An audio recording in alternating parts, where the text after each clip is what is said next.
Welcome back. Washington, D.C. is home to dozens of tax-exempt institutes, centers, and foundations which attempt to influence American public opinion and, by extension, the policies of the government in Washington. The Middle East Media Research Institute, or MEMRI, is one of those organizations, and chances are you may have seen some of its work. MEMRI monitors primarily Arabic language television broadcasts. Then it links to some video clips in particular and provides translations of them for you. The links lead viewers to anything from fiery Muslim clerics making controversial pronouncements to Palestinian cartoon characters attacking the state of Israel. And those video clips have been featured on just about every major news network in the United States. While MEMRI's stated goal of bridging the language gap sounds noble enough, critics say that its motives are anything but.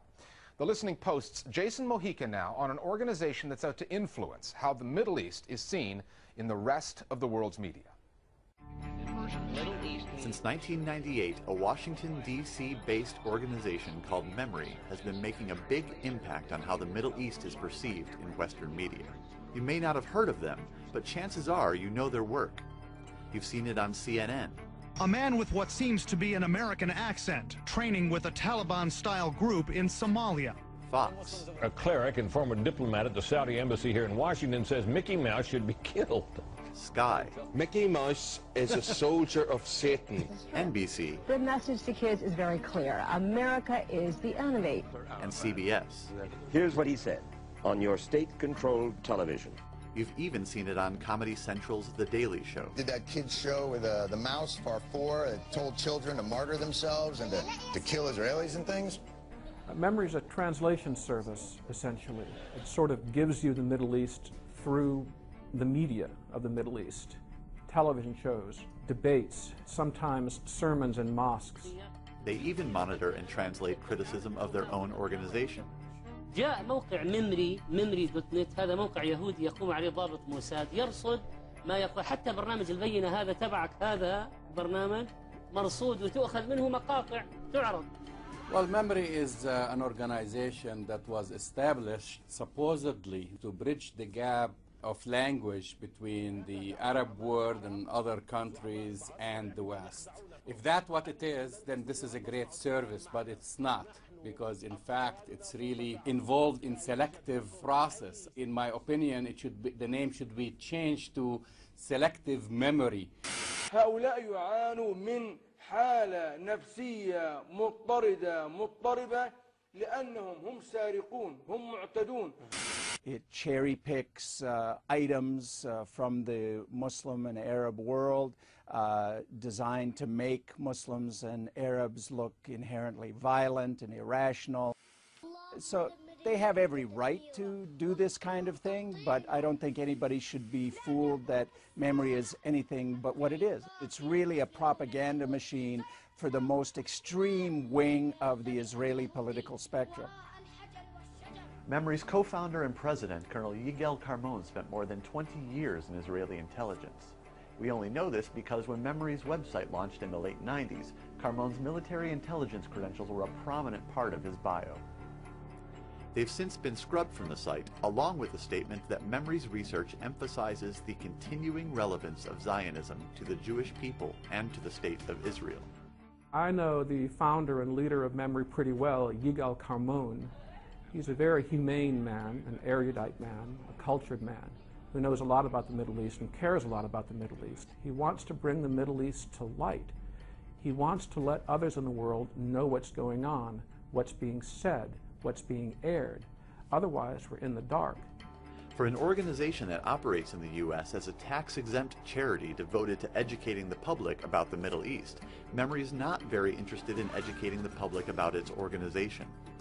We contacted MEMRI in hopes of speaking with Mr. Carmon. Neither he nor anyone else from MEMRI would agree to an interview. The people involved with MEMRI are some of the infamous Islamophobes and pro-Israel extremists like Buck Revell, Elliot Abrams, Stephen Emerson, all of these people, extremists in favor of any policy put forward by the State of Israel and anything that will make Islam and Muslims look inherently dangerous and irrational. Although Memri occasionally posts video that highlights moderate voices and political reformers, these don't garner as much attention from mainstream media as the more colorful clips. You're talking about fringe elements. Of course, you got the Hamas station Al-Aqsa, and you have other stations which has established a major reputation like Al Jazeera, Al Arabiya. So you cannot put those stories coming from Al-Aqsa forward and say this is a representation of the Arab world. It's not.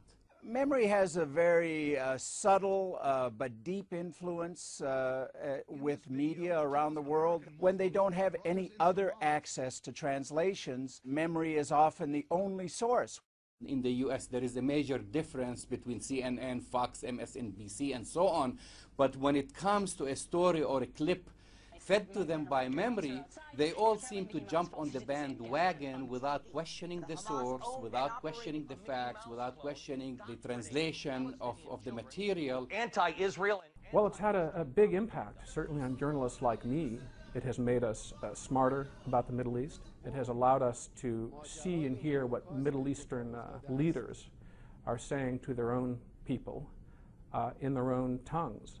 لا أتصور أن نستغرق أكثر من 11 يوما لمحو إسرائيل عن الوجود. It's a little like somebody in Iran translating the American media into Farsi, but only selecting stories that have to do with domestic abuse. Would the translations be accurate? Would it really matter? While Memri's video clips may not be representative, that does not mean they are unimportant. Look, I have no problem of anyone showing any kind of egregious moments. I'm not saying that you don't have these kind of stories or they don't happen. I'm questioning the motives and the agenda. We can't be sure what Memri's motives are, but given the fact that they have a member of staff devoted to liaising with the American government, it's clear that their agenda includes becoming a go-to source for Washington officials on the rhetoric of the Middle East, so long as their definition of Middle East doesn't include Israel. Memri pays Middle Easterners the compliment of listening to what they say and taking what they say seriously. I'll often hear from Westerners, well, you know, the Arabs, the Iranians, and others in the Middle East, they're hot-headed, they're overheated, they're emotional, they're hyperbolic. You know, you really shouldn't listen to what they say. And this is a very condescending attitude, I think. We can criticize Memri, but until somebody comes up with an alternative that offers a balanced and accurate portrayal of the Muslim world, you know, people are going to be stuck with Memri.